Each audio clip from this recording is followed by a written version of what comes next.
자, 우리 다 같이 우리 묵도하심으로 하나님 앞에 함께 예배하겠습니다.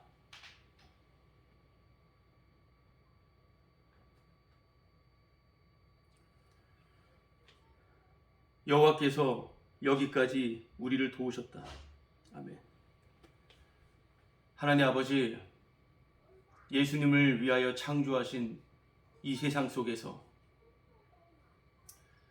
나를 위해 살아갔던, 오직 나를 사랑하고 나 외에 모든 것을 미워했던 저희들에게 주님의 도우심으로 인하여 날마다 붙드시는 은혜로 말미암아 나를 없애버리시는, 우리 자신을 사라지게 만드시는, 우리는 안개와도 같다라고 하는 것을 주님께서 말씀하셔서 우리를 도와서 우리로 잘되게 하는 것이 아닌 우리를 도와서 안개와 같이 사라지는 그러한 자임을, 주님, 그런데 예수 그리스도의 영광으로 인하여 모든 것이 그렇게 됨을 주님 시인하게 하시고 그 사실로 인하여 주님께 감사, 은혜, 찬송을 하게 하는 그 진정한 생명으로 날마다 이끄시는 주님의 크신 자비로 인하여 감사합니다.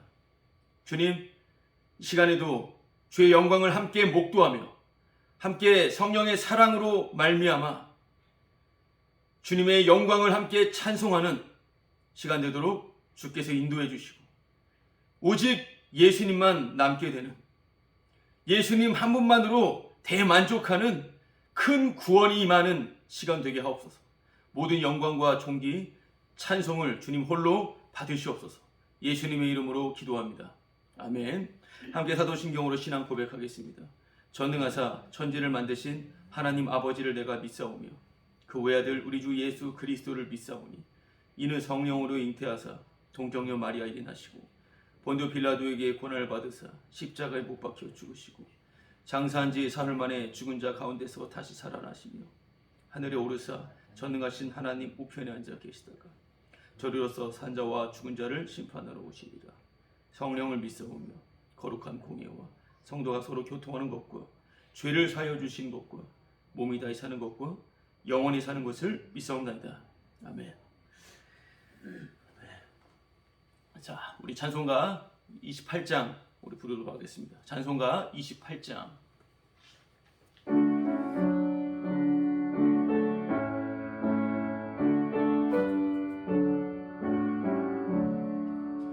복의 근원 강림하사 찬송하게 하소서. 한량 없이 자비하신 증량할 길 없도다. 천사들의 찬송가를 내게 가르치소서. 구속하신 그 사랑을 항상 찬송합니다. 주의 크신 도움 받아 이때까지 왔으니 이와 같이 전국에도 이르기를 바라네. 하나님의 품을 떠나 죄에 빠진 우리를 예수 구원하시려고 보혈 흘려 주셨네. 주의 귀한 은혜 받고 일생 빚진 자 되네. 주의 은혜 사슬 되사 나를 주께 매소서. 우리 마음은 연약하여 범죄하기 쉬우니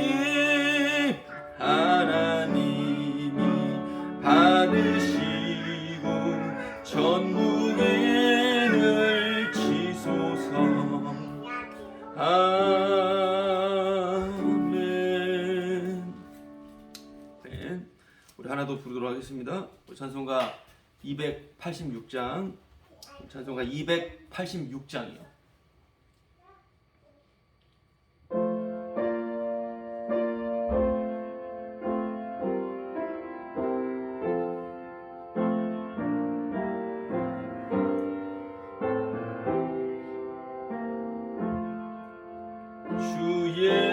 예수님 내 맘에 오사 날 붙들어 주시고 내 마음에 새 힘을 주사 늘 기쁘게 하소서. 2절 주 예수님 내 맘에 오사 내 소원 다하시고 내 무거운 짐 맡아 주사 참 평안을 주소서. 사랑의 주 사랑의 주 내 맘속에 찾아오사 내 모든 죄 사하시고 내 상한 맘 고치소서. 주 예수님 내 맘에 오사 날 정결케 하시고 그 은혜를 내 맘에 채워 늘 충만케 하소서. 사랑의 주 사랑의 주 내 맘속에 찾아오사 내 모든 죄 사하시고 내 상한 맘 고치소서. 주 예수님 내 맘에 오사 내 길을 인도하시고 주 성령을 내 맘에 채워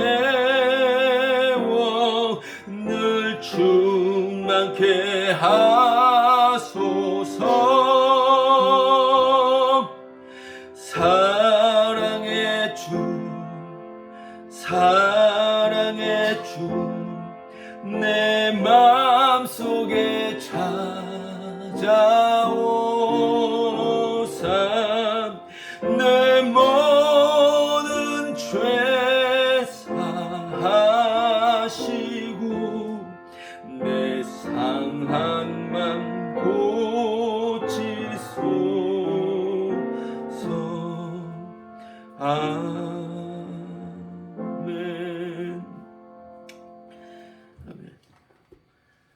자, 오늘 함께 나눌 하나님의 말씀은 로마서 15장 30절에서 33절까지 말씀입니다.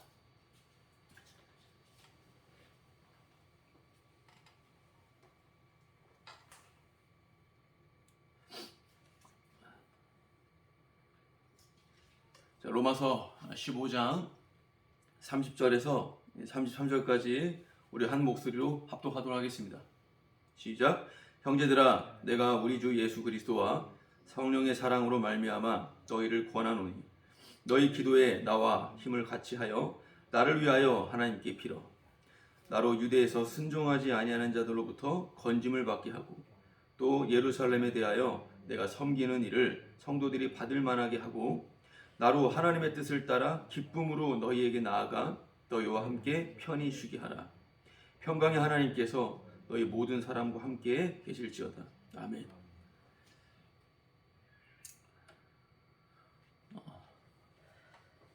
나는 지금 늘 기도를 하는데, 쉬지 않고 기도하는데, 너희들도 기도를 하고 있고, 우리 함께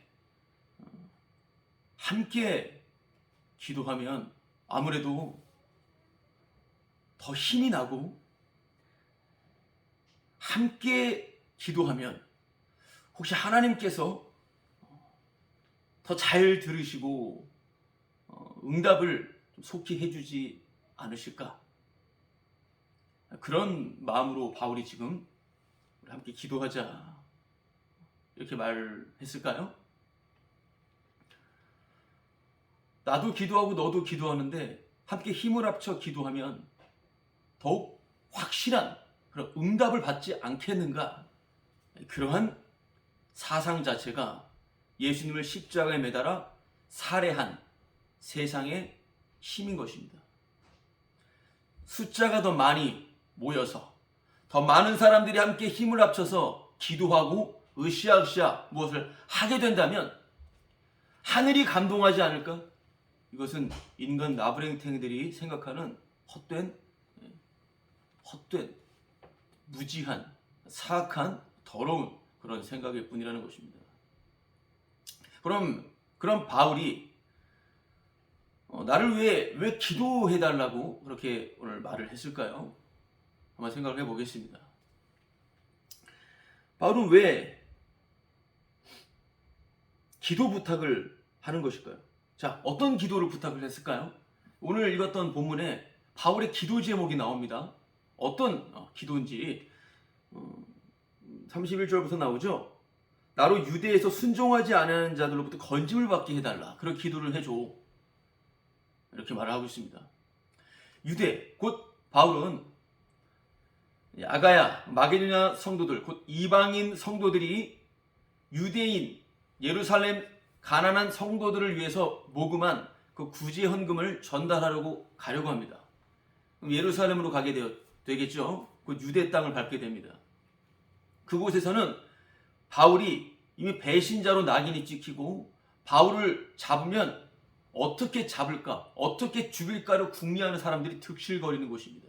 사도행전에서도 바울로 하여금 성령께서 직접 말씀하시는 것은 그곳에는 결박과 박해가 기다린다고 하였죠. 죽으러 가는 것입니다, 한마디로.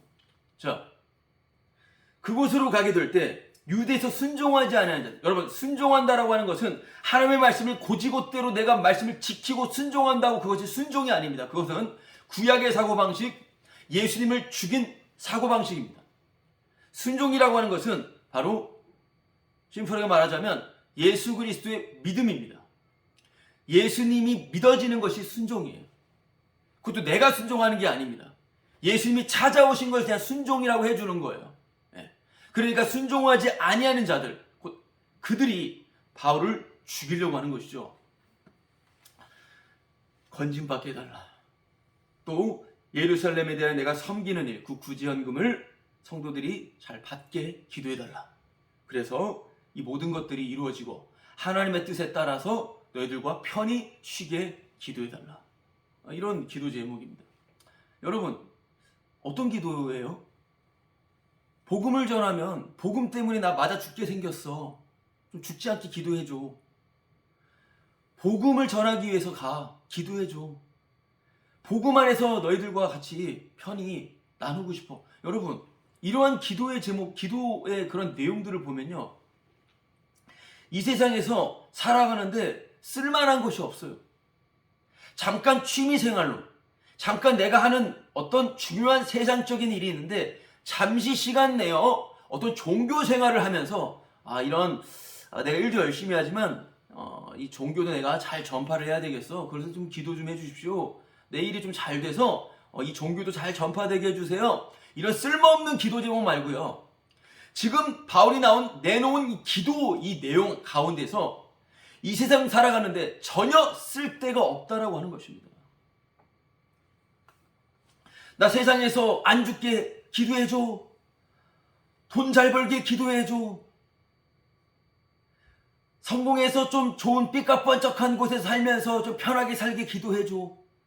이런 더럽고 흉악하게 그지없는 마귀적인 기도 제목만 줄줄 내뱉는 사람들이 득실거리는 이 세상 속에서 지금 나온 이 기도의 내용들은요, 쓸모가 전혀 없습니다. 사람들은 성경을 가지고서 어떻게 하면 내가 좀 더 잘 살아볼까? 내가 어떻게 하면 좀 더 이 땅에서 조금 더 행복하게 살까? 이런 생각밖에 하진 않습니다. 그러면서도 이것이 정상인 줄 알아요. 이게 얼마나 비정상적이고 이게 얼마나 악한 것인지를 전혀 알지를 못합니다. 캐치를 못해요. 할 수가 없습니다. 마음이 썩어 있고 눈이 감겨 있기 때문에 그렇습니다. 왜 그럽니까? 주님이 막았기 때문에 그래요. 지옥 보내려고. 그러니까 지옥 갈 짓을 아주 하고 있는 겁니다. 그리고 말씀이 선포될 때, 복음이 선포될 때 지옥 갈 사람들이 확확 드러나는 것입니다. 왜냐하면 복음 자체는 왜 사람들이 지옥에 가야 되는, 이 세상에 왜 멸망받아야 되는지를 계속 들춰내면서 나타나는 게 복음이기 때문에 그렇습니다. 여러분, 한마디로 오늘 바울이 기도를 부탁하잖아요. 지금요. 기도를 부탁하는 것 자체에서 우리가 생각해 볼 것은 미리 말씀을 드리자면 함께 복음에만 관심을 갖자, 그런 의미로 기도 부탁을 하는 거예요. 여러분, 기도 부탁하는 내용이 어떤 것인지 아시겠죠? 함께 복음에 관심을 갖자. 하나님이 일하시는 것을, 그것을 바라보자, 함께. 여러분, 그거예요. 그것이 기도의 중요한 내용이고, 그것이 기도를 부탁한다라고 하는 이 말씀, 이 본문 안에서 중요한 내용이 되는 것입니다. 복음에 관심을 갖자라고 하는 식으로서 이렇게 부탁을 하는 거예요. 여러분, 바울은 아무리 힘을 합쳐서 기도해도 하나님께서는 들으시지 않는다라는 것을 누구보다 잘 알아요. 바울은 그동안 마귀를 섬겨왔거든요. 그리고 예상치 못했던 주님께서 창세전부터 함께 하셨던 것을 주님이 찾아오시고 알았어요. 자기가 미처 알지 못했던 주님이 함께 하셨고요. 바울 자신은 마귀를 섬겼다고요. 모두가 다 기도했겠죠. 들어주셨겠죠. 마귀가 들어준 거죠. 세상 임금이 들어준 거예요. 바울은 알고 있어요. 예수를 만나고 나서 아무리 기도하고 아무리 힘을 합심 기도한다 하더라도 하나님께서는 곱방귀도 안 끼고 안 들으신다는 걸 알고 있다고요. 기도하면 안 들어요. 하나님께서 듣지 않으십니다. 안 들으셔요. 근데 지금 기도하세요. 기도를 부탁하고 있습니다. 여러분, 하나님이 우리 기도를 안 들으신다고요. 왜요? 우리에게 관심이 없기 때문에 그래요. 하나님께서 관심을 갖는 것은 오직 자기 아들밖에 없습니다. 여러분, 하나님은 아들에게만 관심을 가지십니다. 이는 내 사랑하는 아들이요, 나에게 가장 소중한 아들 예수, 내가 기뻐하는 자다. 여러분, 아버지는 아들만 기뻐하십니다. 하나님께서 아들만 기뻐하신다라고 하는 바로 그것. 여러분, 이 성경에서 오늘 읽었던 이 본문에서 바울이 지금 살고 있는 세계를 봐야 됩니다. 성령이 우리에게 임했다면 같은 세계를 봐야 돼요. 같은 관점을 봐야 되는 것입니다. 바울은 다른 세상 속에서 살아가는 자입니다. 그리고 바울의 말씀을 듣고 있는 바로 이 성도들도 다른 세계를 살고 있는 사람이에요. 이 세계를 살고 있지 않다고요. 이 세상을 살고 있지 않아요. 2022년 이 지구 안에서의 삶을 살고 있지 않습니다. 다른 세상 속에서 살아가는 거예요. 하나님이 아들에게만 관심을 갖는다라고 하는 바로 그 살아있는 세계, 진짜 살아있는 세계, 진짜 생명이 풍성한 세계. 바울이 지난주 말씀 혹시 기억나십니까? 내가 너희들로 나아갈 때 그리스도의 충만한 복을 가지고 갈 줄 아노라. 그리스도의 충만한 복을 가지고 내가 간다. 바울은 미친 정도가 아니라 사로잡혀 있는 것입니다. 완전히 그곳에 사로잡혀 있는 거예요. 여러분, 사람들이 욕심이 하도 많아서 저도 날마다 그런 유혹 가운데 살아가는데 한번 해볼까? 이거 되게 흥미로운데 한번 해볼까? 와, 이 사업 한번 해볼까?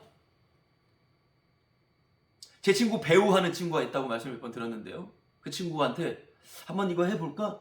엄청 화를 내는 거예요. 자부심이 있는 거죠.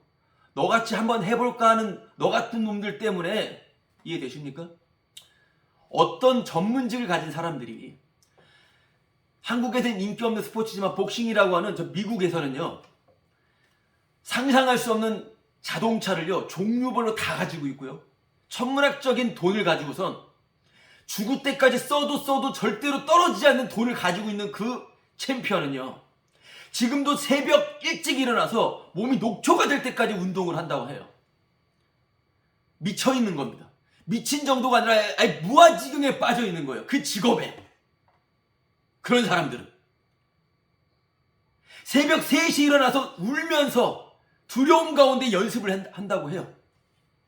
곧 타이틀 매치를 방어전을 하는 사람의 이야기입니다. 그냥 거기에 빠져 있는 거예요. 거기 완전 몰두 미쳐 있는 정도가 아니라고요. 완전히 그냥 자기가 없는 거예요. 여러분, 세상에서도 그렇게 살아갑니다. 세상에서도. 그냥 한번 이거 해볼까? 목사 한번 해볼까? 선교사 한번 해볼까? 아, 나 저 한번, 저 사업 한번 해볼까? 이런 정신머리. 한번 해볼까? 이러한 생각들. 여러분, 이러한 모습들,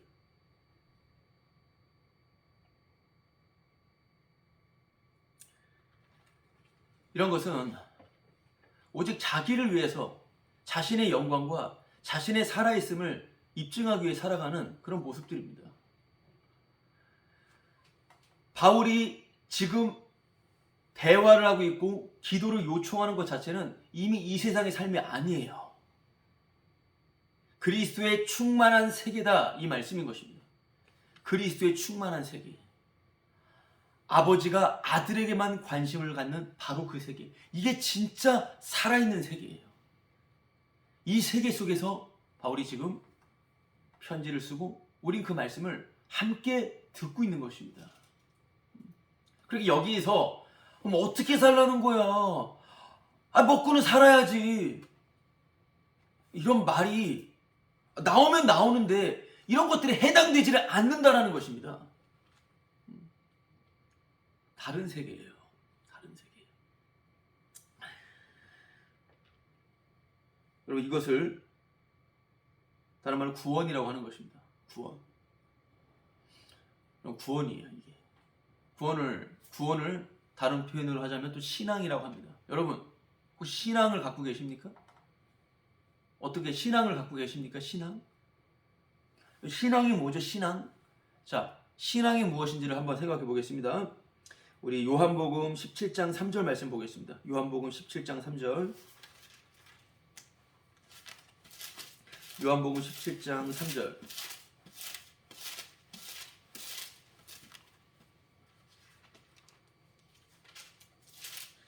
자, 제가 한번 읽어보도록 하겠습니다. 요한복음 17장 3절 말씀을 제가 읽어보겠습니다. 영생은 곧 유일하신 참 하나님과 그가 보내신 자 예수 그리스도를 아는 것입니다. 영생은 곧 유일하신 참 하나님과 그가 보내신 자 예수 그리스도를 아는 것이다. 이게 영생이라고 했어요. 여러분, 우리가 신앙에 대해서 우리가 생각을 해보고 있는데요. 신앙이란 신을 믿는 거죠. 어떤 대상을 믿는 겁니다. 신뢰하는 거예요. 어떤 대상을 향해서 충성과 봉사와 헌신을 다하는 것, 이걸 신앙이라고 하겠죠. 우리가 어떤 신앙이라고 하게 될 때 이제 정신 나간 사람들은 사람을 신앙을 하죠. 사람을. 뭐 그냥 한국에서도 이름도 안 알려진, 또 이름도 알려진 하나님과 선지자들이 있잖아요.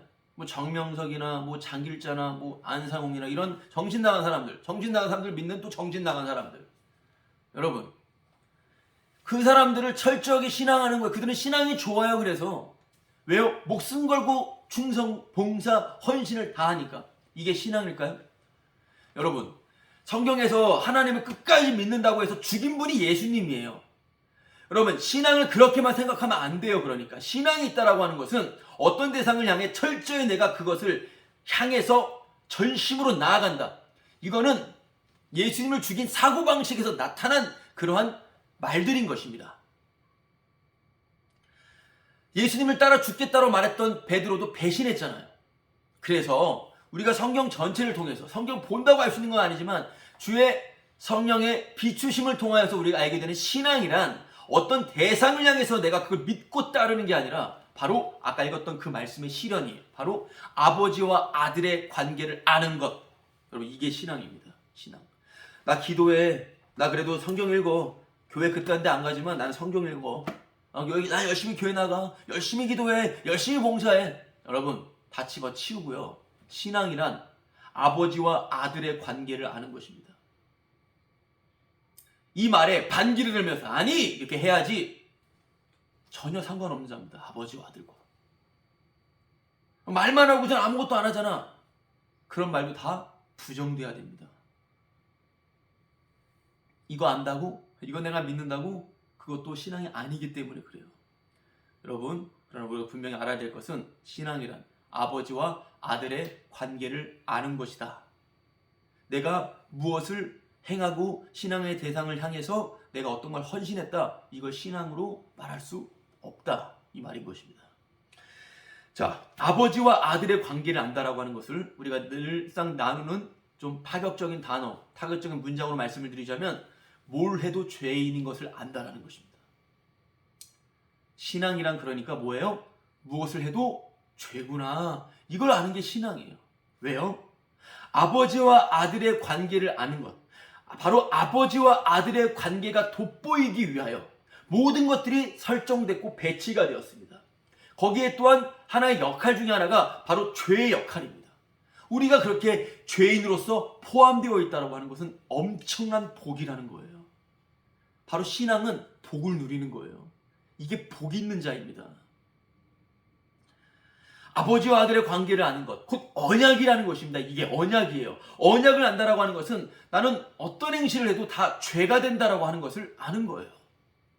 그게 바로 아버지와 아들의 관계에 정말 상상할 수 없을 정도로 끼어 있다라고 하는 것입니다. 거기에 포함되어 있다라고 하는 거예요. 엄청난 복이에요. 그게 구원인 것입니다. 여러분, 이게 구원의 의미예요. 만약에 누가 당신 구원이 뭐야? 구원이 뭡니까? 이렇게 물어보면 어떻게 대답하실 거예요? 한번 지금 생각해 보십시오. 만약 누가 구원이 뭐예요? 구원이 뭐지? 이렇게 물어본다면 빨리 대답해 보세요. 빨리. 잠깐 생각할 수 있겠지만 좀 속히 대답하신다면 어떻게 대답하실 거예요? 구원이 무엇인지 설명해 주십시오. 그럼 뭐라고 대답하실 겁니까? 지금 한번 말씀해 보세요. 여러 가지로 우리가 생각을 할 수 있겠지만 바로 말씀드리는 것은 구원은 살려주는 것입니다. 살려주는 것이 구원이에요. 여러 가지 말할 수 있죠. 천국에 가는 거요, 죄에서 구원받는 거요, 건짐받는 거요. 그냥 아주 그냥 확실하게 이야기할 수 있는 것은 살려주는 겁니다. 그냥 살려주는 게 바로 구원인 것입니다. 여러분, 그러면 이 구원함을 입었다. 그럼 살리심을 입은 거잖아요. 받은 거잖아요. 그러면 살림을 받았다라고 하는 것은 필연적으로 뭐가 전제가 됩니까? 나 죽었었구나. 이게 전제가 되죠. 내가 죽어 있었다라고 하는 것을 아는 거예요. 인식하는 겁니다. 여러분, 지금 살아있는데 왜 내가 죽어 있었어? 이렇게 그냥 어처구니없이 말할 것이 아니라 생각을 해봐야 되겠죠. 성경을 읽고선 주님의 은혜 가운데 죽었다라는 게 뭘까요? 펄펄 살아있는데 아직 그렇게 볼 게 아니라 여러분, 그러니까 죽었다라고 하는 것을 아는 것은요, 하나님의 은혜가 없이는 불가능해요. 왜요? 주님이 찾아오시고 알려주셔야 되잖아요. 죽었다라고 하는 것은 우린 반드시 죽게 되어 있습니다. 이미 죽었는데 그건 모르고요, 죽게 되어 있다고요. 언제 죽을지 모르지만. 여러분, 죽으면 끝일까요? 그냥 아무런 의식, 아무런 정신세계 없이 그냥 끝.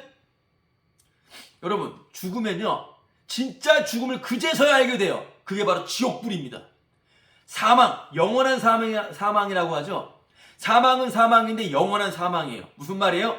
안 죽어요. 우리가 생각했던 보편적인 인식으로의 죽음이 아니었어요. 영원토록 불타는데 안 죽는다고요. 계속 욕하고 온갖 발광을 떨어내면서 고통의 비명을 지르는 곳이 바로 지옥불입니다.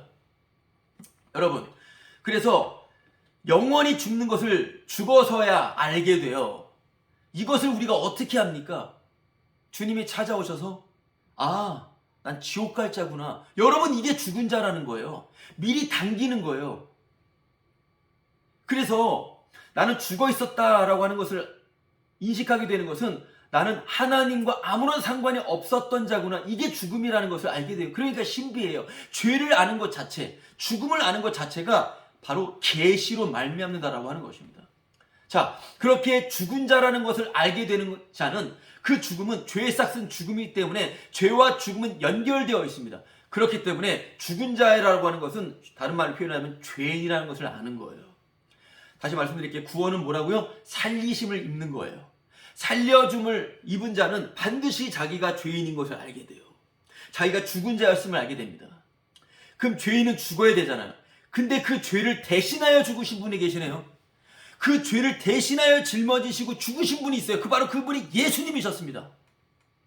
그래서 그 예수님이 죄를 짊어지시고 죽으셨는데 그 예수님이 죽으셨을 때 바로 나도 함께 죽었다라는 거예요. 여러분, 나도 예수님과 함께 죽었다라는 것입니다. 이게 죽었다라고 하는 것을 아는 여러 가지 단어와 의미로서 말씀을 드린 거예요. 죽었다라는 건 뭐라고요? 생물학적 목숨을 죽었다라고 하는 그걸 말하는 게 아니라 계시로서의 죽음으로 뭘 말씀을 드리는 거예요? 바로 나는 지옥 갈 자구나, 앞으로 죽을 자구나, 저 지옥불에 떨어질 자이구나, 심판받을 자구나, 이렇게 죽은 자임을 아는 거고요.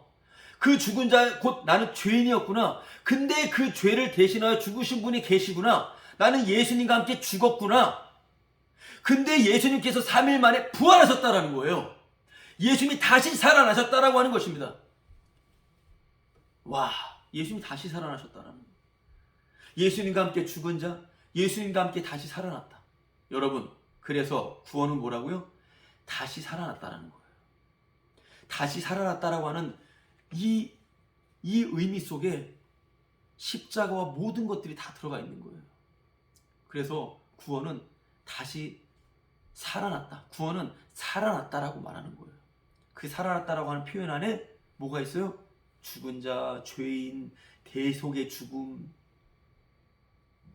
심판, 예수님의 다시 살아나심, 이런 것들이 다 들어가 있는 것입니다. 여러분, 이렇게 구원은 살려주시는 거예요. 그런데 구원이 뭐냐라고 물어볼 때 구원? 지옥 안 가는 거 이렇게 알아요. 그렇죠? 구원은 천국 가는 거. 여러분, 그렇게 생각을 하는데 구원은 천국 가는 거, 지옥에 안 가는 거. 여러분, 그런 천국도 없고 그런 지옥도 없어요. 우리가 상상할 수 없는 고통만 있을 뿐입니다. 여러분, 천국 가는 걸 구원이라고 생각하는 사람들은요, 자기가 살아가면서 양심으로도 자기가 얼마나 죄인인지 알아요. 도덕 윤리적으로 자기가 죄인인 걸 안다, 이 말이에요.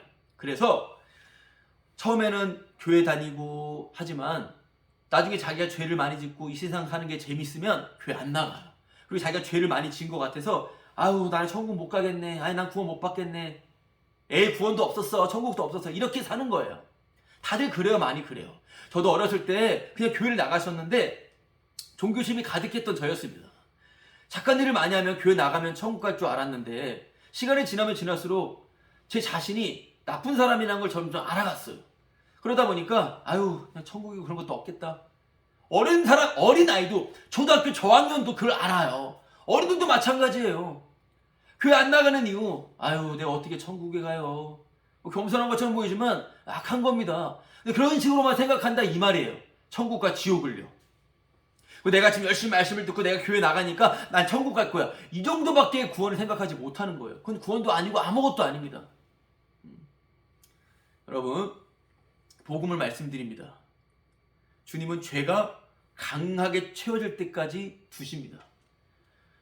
여러분, 말할 것도 없이 낯짝 부끄러워서 말할 것도 없이 각자 얼마나 흉악한 죄인인지를 주님께서는 그 죄를 채우셔요. 왜요?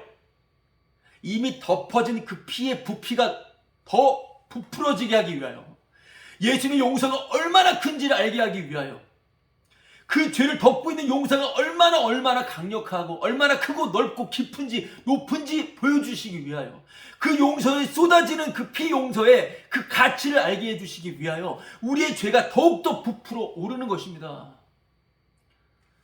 여러분, 나이를 먹으면 먹을수록 우린 더 강력하고 더 흉측한 죄를 짓게 돼요. 우리 마음속으로, 우리 행동으로 마찬가지입니다.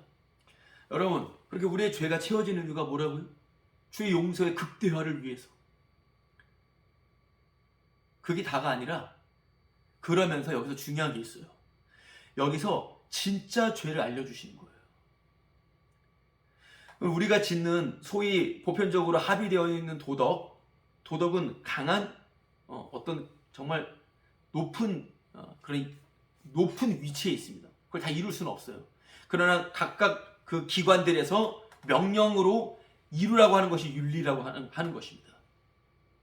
이 도덕적이고 윤리적인 것으로 인하여서 우리는 죄에 대한 죄책감과 죄에 대한 두려움을 갖게 되죠. 양심과 합쳐서. 여러분, 이걸 주님은 그냥 사용하십니다. 그러나 진짜 죄를 알 때 바로 그런 도덕 윤리적인 죄는 결코 죄가 아니었음을 알게 되는 데까지 가게 되는 거예요. 구원 안에 있는 성도들은. 여러분, 주님은 오늘도 나의 죄를 채우십니다. 더 죄인으로 드러내십니다. 죄인의 자리로 끌어가십니다. 여기에 주의 용서가 얼마나 큰지를 알려주셔요. 그런데 여기서 그치는 게 아니라 진짜 죄를 알려주신다고요. 진짜 죄를. 진짜 죄. 여러분, 진짜 죄를 알게 되는 것과 우리가 사회 보편적으로 알게 되는 그 죄와 항상 같이 가는 것을 기억하셔야 돼요. 우리가 짓고 있는 다른 사람들을 향한, 그리고 윤리적인 그런 어김, 그 죄, 그것도 애누리 없습니다. 그러나 그 죄를 통하여 죄의 용서함을 입은 자는 진짜 죄를 알게 된다는 거예요. 진짜 죄가 뭘까요, 그러면? 그 진짜 죄는, 자, 우리 요한복음 지금 17장 말씀 폈죠? 바로 앞에 16장 말씀 보면 나와 있어요. 자, 16장 8절 말씀에 나와 있습니다. 진짜 죄를 말씀해 주세요. 예수님께서. 진짜 죄. 궁금하시면 빨리 피시면 됩니다. 자, 요한복음 16장 8절. 제가 읽어보겠습니다. 8절, 9절 제가 읽어볼게요. 그가 와서 죄에 대하여, 의에 대하여, 심판에 대하여 세상을 책망하시리라. 9절 제가 읽어보겠습니다. 죄에 대하여라 함은 그들이 나를 믿지 아니하며. 여러분, 죄는 예수님을 믿지 않는 거예요.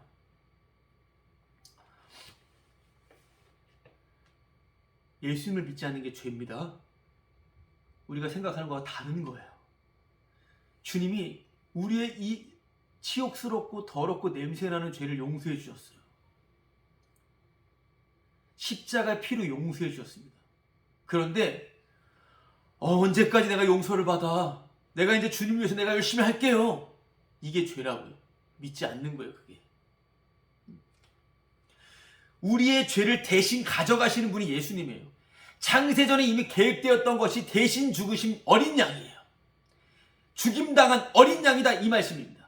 예수님을 예수님답게 하는 것이 하나님의 뜻이에요. 우리의 죄를 대신 가져가시기 위하여 그 죄를 생산하는 게 우리예요. 오늘 우리의 삶입니다. 죄를 대신 가져가시는 그분을 위하여 죄를 생산하는 그런 우리의 위치. 그런데 나는 이제 그 위치, 내가 정말 그 위치에서 이제 못 살겠어요. 나 이제 그 위치에서 탈피할래요. 나 이제 정말 주님을 위해서 살래요. 여러분, 이게 죄가 되는 거예요. 그냥 살면 되는데, 죄인답게 살면 되는데, 이제는 죄인 아니라고 살면 그 사람은 더 흉악한 악마가 되는 것입니다. 그러면 은혜를 더하기 위해서 죄를 더 지으라는 거예요? 그럴 수 없느니라. 네가 말하는 모든 것들은 그럴 수 없느니라. 죄도 내 마음대로 질 수 없는 것입니다. 주님의 용서도 내가 알 수 있는 게 아니에요. 모든 게 주님께서 알게 해주시는 것입니다.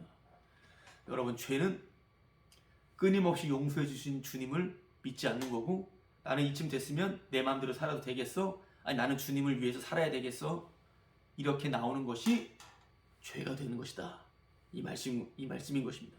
그렇기 때문에 우리가 알 수 있는 건 뭐예요? 바로 죄인이 되는 것이 구원이라는 것입니다. 내가 죄인인 것을 아는 게, 오늘도 죄인인 것을 아는 게 구원이에요. 우리가 살아있다라고 하는 것은 바로 죄인이라고 하는 것을 아는 거예요. 내가 죽은 자라고 하는 것을 아는 것입니다. 주님의 모든 일은, 주님께서 하시는 모든 일은, 지금도 쉬지 않고 일하시는 모든 일들은 자기 백성을 구원하시는 일을 하십니다. 자기 백성을 구원하시는 일을 하기 때문에 모든 것이 죄라고 하는 것을, 모든 것이 실패였음을, 지난주에 말씀드렸죠. 주님의 지시가 뭐라고요? 우리를 망하게 하는 거라고 그랬잖아요. 내가 왜 망하게 되는지, 내가 왜 죄인인지, 내가 왜 실패가 되는지를 알게 해주시는 건 주님이 일하시는 것이고 주님의 지시하심이고 주님의 명령이라고 말씀을 드렸습니다.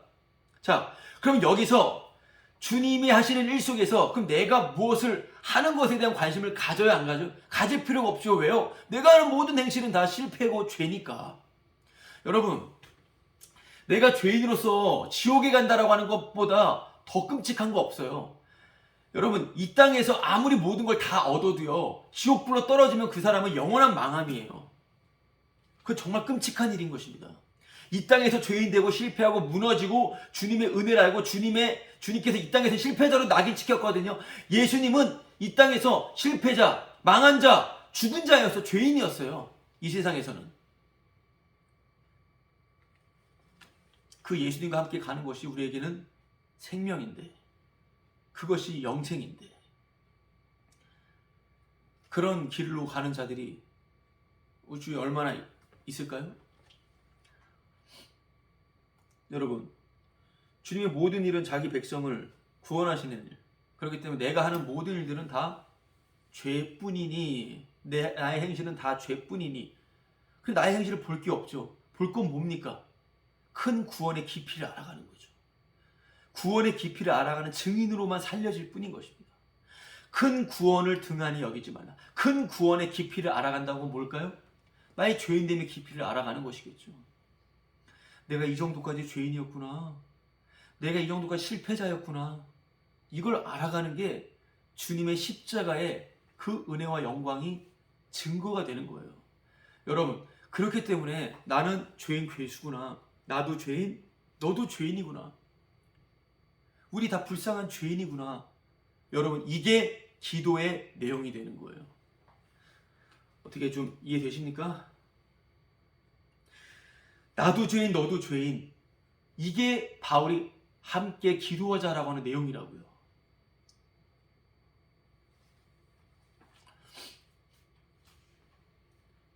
함께 기도를 부탁하는 게 뭐라고요? 나도 죄인, 너도 죄인이라는 거예요. 여기서 우리가 그린 꿈을 하나 그려놓고서 이거 응답해주세요 이렇게 나가는 게 아니에요. 이거는 이방인들, 저 우상숭배자들이 하는 거잖아요. 이 우상숭배자들 그렇게 뻔히 해왔잖아요, 지금까지. 근데 보고 말고 성령을 받았다면서 왜 그렇게 나가냐라는 거예요. 그렇게 나갈 수밖에 없는 죄인을 오늘 또 주님께서 알려주시는 겁니다. 이게 죄였구나. 아하. 이렇게 기쁨으로 수용하는 거예요. 아하, 이게 죄였구나. 이게 구원을 기뻐하는 거예요. 이게 구원받은 거에 기뻐하는 거예요. 내가 죄인인 것을 아는 게 가장 큰 기쁨이 되는 거예요. 이게 신앙인 것입니다. 이게 기도하는 거고요. 여러분, 기도는요, 높은 자가 낮은 자를 위해서 해주는 거예요. 높은 자가 낮은 자를 위해서.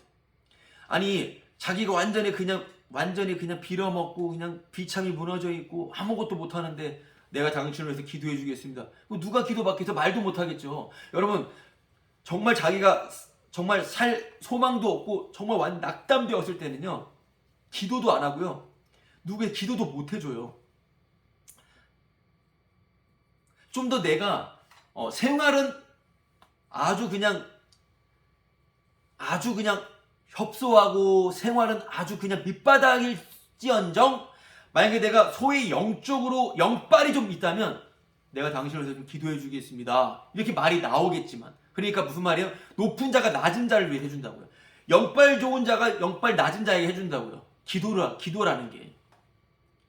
좀 더 괜찮고 영성 좋은 사람한테 좀 기도 좀 해주십시오 이렇게 말하잖아요. 목사님한테 기도해달라고 그러잖아요. 왜 그래요? 이분이 기도해주면 좀 뭔가 될 것 같은 확신이 오잖아요. 그러니까 기도는 높은 자가 낮은 자를 위해서 해주는 거예요. 이게 세상 원리예요. 세상 원리입니다.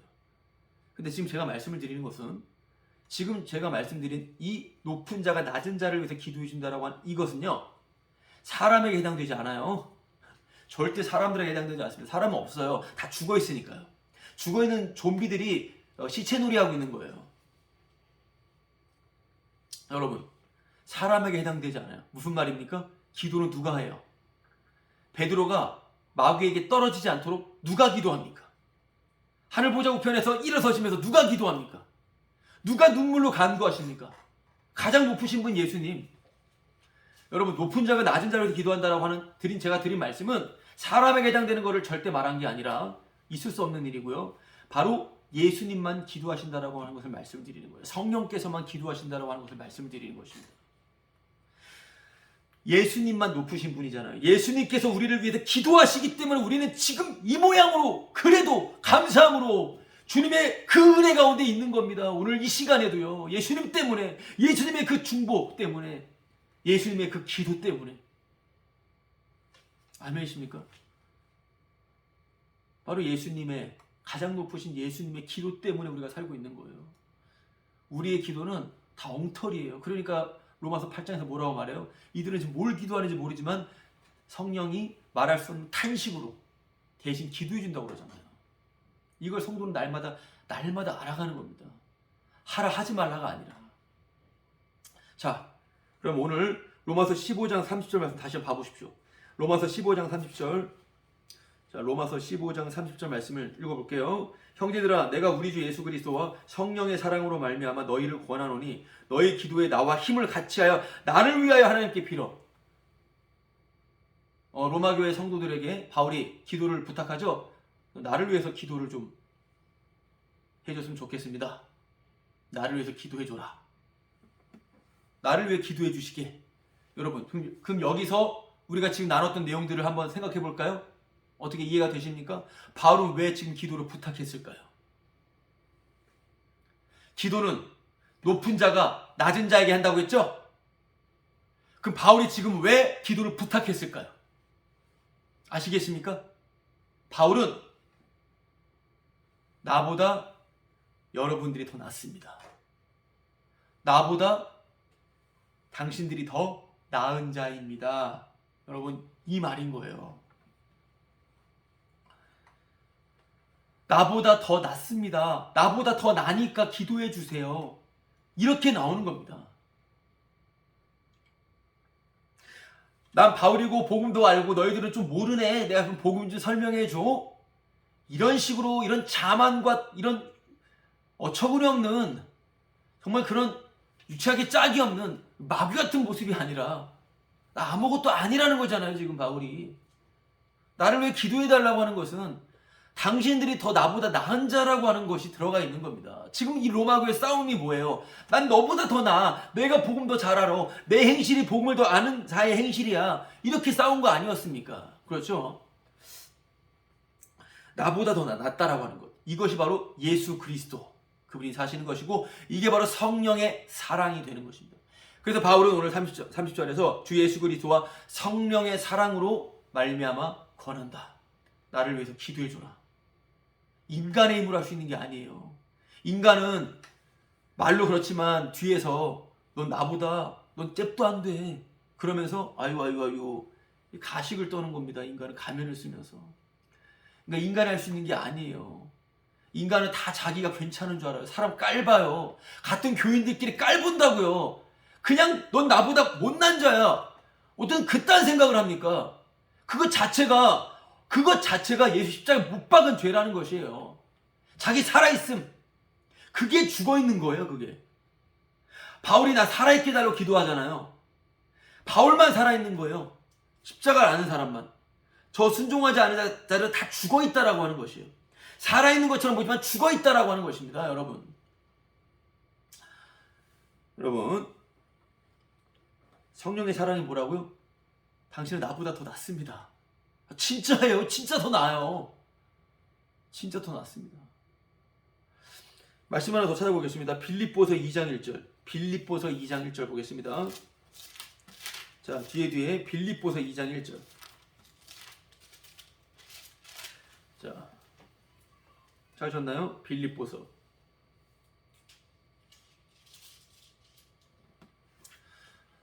자, 빌립보서 2장 1절 제가 읽어보겠습니다. 그러므로 그리스도 안에 무슨 권면이나 사랑의 무슨 위로나 성령의 무슨 교제나 긍휼이나 자비가 있거든. 여러분, 지금 성령의 사랑을 말씀을 드리는 거예요. 성령의 사랑. 바울이 성령의 사랑으로 권면하면서 기도 부탁했잖아요. 성령의 사랑이에요, 이게. 2절, 마음을 같이하여 같은 사랑을 가지고 뜻을 합하여 한 마음을 품어. 여러분, 성령의 사랑은요, 같은 사랑을 받는 거예요. 한 성령이잖아요. 한 성령. 성령이 둘이 아니잖아요. 같은 사랑을 가지고 뜻을 합하여 한 마음을 품어. 이게 성령의 사랑이에요. 그거 어떻게 해요?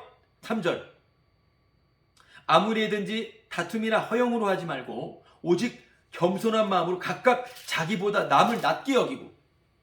인간의 힘으로 안 돼요. 어떻게 인간이 나보다 남을 낮게 여겨요? 난 너보다 낫다라고 생각하죠. 항상. 그러니까 인간의 생각으로 성경을 읽으니까 못 알아듣는 것입니다. 또 주님 못 알아듣게 하시는 것이고.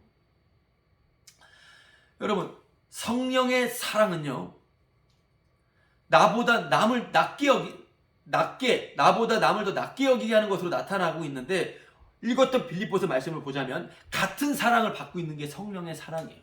그럼 같은 사랑을 받고 있다는 게 뭘까요? 그것은 바로 한 마음을 품는 것. 같은 사랑을 받고 한 마음을 품는 게 뭘까요? 바로 십자가의 사랑 앞에서 나는 육입니다. 육덩어리입니다. 이 고백이에요. 십자가의 사랑 앞에서 나는 육입니다. 육이 뭐예요? 십자가의 원수거든요. 뭘 해도 나를 위해 살아가는 게 육이에요. 육은 내 몸을 위해 살아가는 게 육이에요. 죄인이라는 거예요. 나는 십자가 앞에서 죄인이라는 것입니다. 그냥 죄인이라는 거예요. 함께 죄인이라는 게 같은 사랑을 받은 거예요. 난 좀 덜 죄지었어. 나는 이거 하니까. 그 생각 들어오죠? 당연히 들어와야죠. 들어와야지 내가 더 죄인인 걸 아니까. 나는 좀 더 하나의 말씀을 들었기 때문에, 난 좀 더 예배를 열심히 드리니까 난 너보다 괜찮아. 와, 이 생각 들어오는 거. 이거 죄예요. 이거 죄.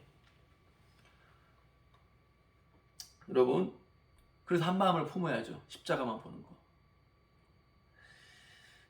그러므로 여러분, 오늘 우리가 말씀을 통해서 생각하는 것은 서로 기도를 부탁하는 거. 저기요, 권사님, 장로님, 형제님, 자매님, 목사님, 선교사님, 친구야, 기도해줘. 여러분, 서로 기도를 부탁하는 것. 서로 기도를 부탁하는 건 뭐예요? 나 아무것도 아니야. 나 죄인이야. 이거예요. 그리고 또 뭐예요? 너가 나보다 나아. 그 마음이에요. 이걸 성도의 교제라고 하는 거예요. 이게 성령의 사랑으로 한 마음, 같은 사랑을 받는 거예요. 바울이 기도를 부탁하는 것 자체가 자신의 우월감과 자신의 우쭐됨을 나타내는 게 아니에요. 아무리 헌신하고 아무리 열심히 살아도 바울은 내가 사는 게 아니라고 한 자니까. 그게 성령 안에 살아가는 자의 모습인 거예요. 그게 교회의 모습인 것입니다. 주님 오늘도 십자가를 증거하기 위해서 만들어낸 교회의 모습이요. 서로 기도를 부탁하는 건 좋은 거예요. 아름다운 것입니다. 저를 위해 기도해 주세요. 이건 뭐예요? 나 죄인인 거 당신에게 숨기지 않아요. 이거잖아요. 나 아무것도 아니에요. 당신이 생각한 만큼 나 아무것도 아니에요. 이게 기도를 부탁하는 거예요. 이 안에 분노와 이 안에 우쭐됨과 교만과 악함이 가득하니까 말도 하지 않고 그 다음에 기도도 요청하지 않는 거 아니에요. 그렇잖아요. 이 강팍한 마음들, 이게 세상 아니고 뭡니까? 교회가 아니에요. 그건 세상입니다. 그러니까 복음교회도 교회가 아니에요. 교회가 아닙니다. 아닙니다. 교회가. 오늘도 주의 복음이 들려진다면, 십자가에 못 박히신 주님 밝히 보인다면 그 순간 그때 교회가 되겠죠. 그게 교회가 되겠죠. 내 마음대로 나를 위해 살아가는 자들이 뭐 교회겠습니까? 성경을 이해하겠습니까? 성경을? 뭐 너 안다고 하는 거예요? 아니요. 지금 저 자신도 주님께 긍휼을 구합니다. 주님께 긍휼을 구하는 것밖에 소망이 없어요. 그렇게 주님께 긍휼을 구하는 게 한 마음을 품고 한 같은 사랑을 입은 자만이 긍휼을 구하게 되는 것입니다. 여러분, 그렇게 이것이 함께 십자가만 바라보는 거, 함께 하나님의 뜻을 바라보는 거, 이게 기도인 거예요. 여러분, 기도가 무엇인지 좀 더 이해되십니까? 바울이 기도하자라고 하는 것은 우리가 기도하면 힘을 합쳐서 기도하면은 내가 유대인들한테 안 죽어. 기도하면은 이들이 복음을 더 잘 받아들일 거야. 헌금 잘 받을 거야. 내가 편하게 살 거야.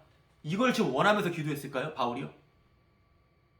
그게 아니라 하나님의 뜻이 이루어지는 것을 함께 보자라고 하는 거예요. 지금 내가 죽는다 하더라도 하나님의 뜻이고, 이들이 헌금을 받지 않는다라도 하나님의 뜻이고, 내가 너희들과 편히 지내지 못하잖아요. 바로 좀 지나서 10년 안에 순교당하잖아요. 다 주님의 뜻인 거예요. 주님의 뜻을 보자라고 하는 식으로서 기도하는 거예요. 내가 기도하니까 주님이 들어주시겠다고 생각하는 게 아니라 그건 이방 우상 숭배고, 그건 하나님도 아니에요. 그거는 기도하면서 복음이 증거되기 위하여, 복음만, 하나님의 아들을 기뻐하신다는 이 기쁜 소식만 증거되는 것을 보는 거예요. 그게 그 하나님의 뜻이 이루어지는 거, 그거 보는 게 기도하는 것입니다. 마지막으로 이 말씀 이제 보고 마치겠습니다. 우리 본문 15장 우리 30절부터 31절. 나로 유대에게 순종하지 아니한 자들로 검진받게 하고, 또 예루살렘에 대하여 내가 섬기는 일을 성도들이 받을 만하게 하고. 지금 구제연금 가지러 가잖아요. 그걸 기도 요청하는 이 내용이, 다시 한번 말씀드리자면, 바울은 나는 죄인이야. 우리 함께 다 죄인이야. 주님의 은혜와 긍휼이 필요한 죄인이야. 지금 이 고백에 들어간 거예요. 이 고백이 들어가고선 또한 함께 주님의 나라, 하나님의 뜻을 함께 보자라고 하는 식으로 기도하는 겁니다. 이거 이루어질 것, 우리가 기도하니까 이루어진다라고 하는 생각이 아니에요. 하나님의 뜻이 어떻게 이루어지는지를 함께 보자라고 하는 식으로서 기도를 요청하는 거예요. 그러니까 아까 서두에도 복음에 관심을 갖자, 이 말인 거예요. 그러니까 죽든 안 죽든 그건 아무런 의미가 없습니다. 하나님의 뜻이 이루어지는 게 중요하니까. 예루살렘에 대해 내가 섬기는 일을 성도들이 받을 만하게 하고. 왜 돈 받는데 싫어할까요? 지금 예루살렘 유대인들은 이방인 성도들을 멸시하고 업신여깁니다. 로마 교회 안에서도 그런 일들이 비슷하게 일어나요.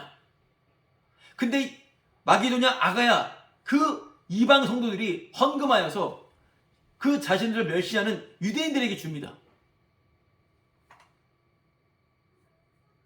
지금 헌금, 돈을 준다라고 하는 것이 아니라 이 헌금의 의미를 말하고 있는 거잖아요, 바울이요. 그들이 잘 받기를 기도해달라. 그럼 뭘 말하는 것일까요? 그리스도의 충만한 복이겠죠? 바로 너희들 이렇게 죄인이야. 이들은 이렇게 복음 안에서 이런 식으로 함께 나누고 있는데, 섬기는데, 너희들은 죄인이야. 바로 우린 다 죄인이야. 바울이 구제연금을 주면서 나누는 복음의 내용은 너희들은 죄인의 자리에 있어야 돼, 이 내용인 거예요. 그래서 복음을 전하는 건요, 사실은 불편한 것입니다. 복음만 안 전하면 되는데, 복음 전하는 것 자체는요, 너 그것도 죄야.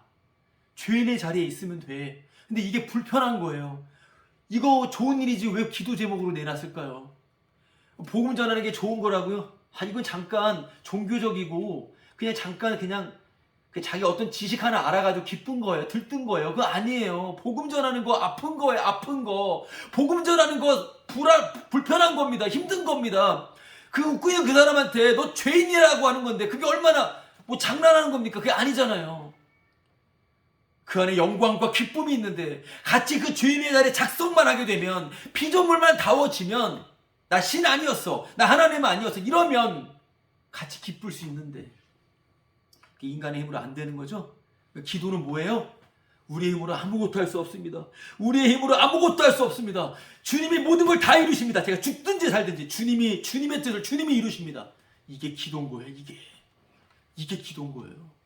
주님이 모든 걸 다 하시는데 이걸 함께 보고 싶습니다. 여러분, 이렇게 죄인의 자리에 있어라, 이것이 바로 복음이 선포되는 것입니다. 그런데 그것이 평안이 되는 거예요. 그래서 마지막 바울이 평강의 하나님께서 너희 모든 사람과 함께 계실지어다. 아멘. 왜 하여튼 평강을 집어넣었을까요? 전쟁이에요. 복음 전하는 것도 전쟁이고요. 평강이라고 하는 것은 내가 없어지는 거예요. 그래서 오늘도 우리가 알게 되는 복음은 뭐예요? 나 아무것도 아니라는 것입니다. 나는 아무것도 아니라는 거예요. 오직 그리스도만. 나 아무것도 아니요. 이게 평강이 되는 거예요. 나 아무것도 아닙니다. 이게 기도가 되는 거예요. 근데 내가 아무것도 아니고 내가 잘 돼야 되니까 주님 기도합니다. 그 기도도 아니고 복음도 아니고 아무것도 아니에요. 나 아무것도 아닙니다. 이게 기도가 되는 거고요. 이게 평강이 되는 거고요. 이게 복음이 되는 거예요. 이러한 평강이, 이러한 서로 기도를 부탁하는 이 은혜가 함께 십자가를 바라보며 하나님의 뜻이 이루어지는 것을 함께 보며 은혜의 영광을 찬송하는 그런 보험가족 모두가 됐으면 좋겠습니다. 자, 우리 찬송 부르고 마치도록 하겠습니다. 자, 우리 찬송가 290장 부르도록 하겠습니다. 우리 찬송가 290장.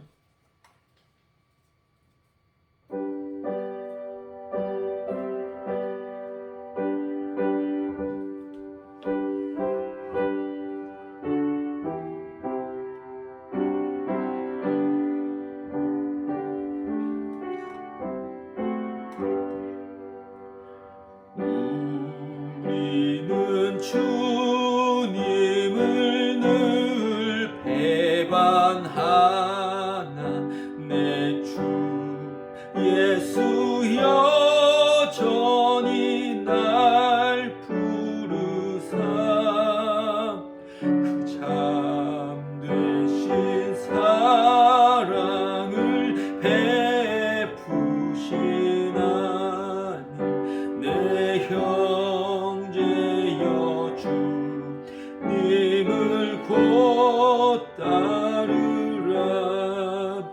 주 널 위해 비네 주 널 위해 비네 주 널 위해 비네 항상 비시네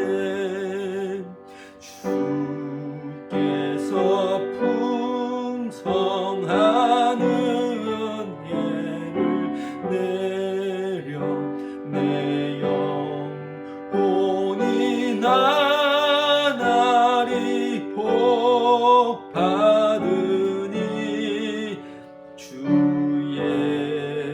예수를 너희도 구주로 섬겨 곧 따르면 풍성한 복 받겐 3절 무거운 짐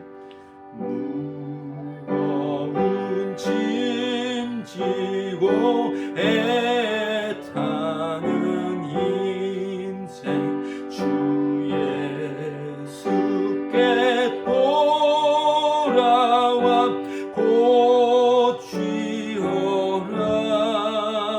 내 주 예수 너희를 돌보실 때